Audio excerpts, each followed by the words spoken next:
Pomfret মাছ কম বেশি সবারই পছন্দের মাছ, আমার আবার একটু বেশিই প্রিয়।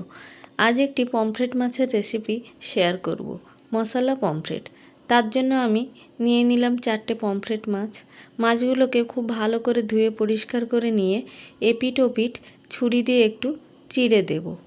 আমি এখানে সবগুলো মাছেই একটু করে চিড়ে নিয়েছি। এবার আমি এই মাছটার জন্য রেডি করে নেব একটা মশলা। তার জন্য লাগবে বেশ কয়েকটি কাশ্মীরি লঙ্কা, কয়েক টুকরো রসুন, অল্প একটু আদা, ধনে, জিরে। ব্যাস এই মশলাগুলোকে অল্প একটু জল দিয়ে কিছুক্ষণের জন্য ভিজিয়ে রাখবো। তারপর এর মধ্যে দিয়ে দেবো একটু সাদা তেল, স্বাদ মতো লবণ দিয়ে মিক্সিতে খুব ভালো করে একটা পেস্ট বানিয়ে নেব। এদিকে মাছগুলোকে আমি একটা টিস্যু দিয়ে খুব ভালো করে একদম ড্রাই করে ফেলবো, উপরের জলটা যাতে একটু না থাকে। প্রত্যেকটা মাছই এভাবে একটা একটা করে নিয়ে টিস্যু দিয়ে খুব ভালো করে মুছে নেব। মাছগুলোকে খুব ভালো করে এভাবে মুছে নেওয়া হয়ে গেলে আগে যে রেডি করে রেখেছিলাম মশলাটা, এই মশলাটা দিয়ে মাছটাকে ম্যারিনেট করব।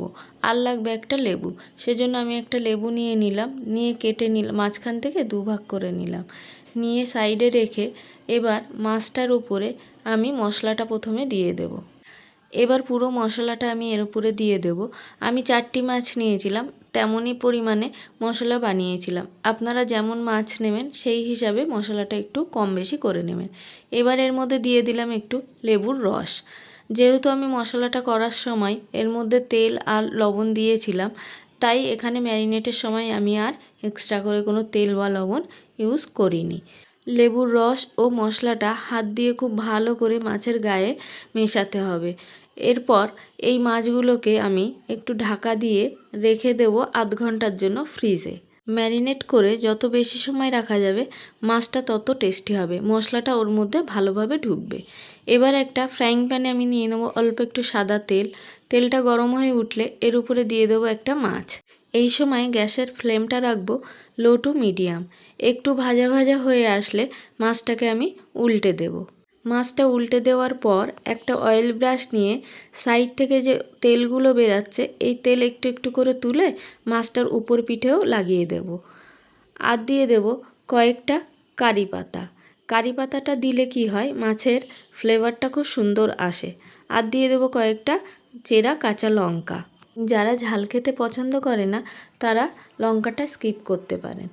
আবারও অয়েল ব্রাশ নিয়ে এই যে কারি পাতা দিয়েছিলাম, ফ্লেভারটা তেলের মধ্যে চলে এসেছে, এই তেলটা একটু একটু করে তুলে মাছের উপরে দিয়ে দেব।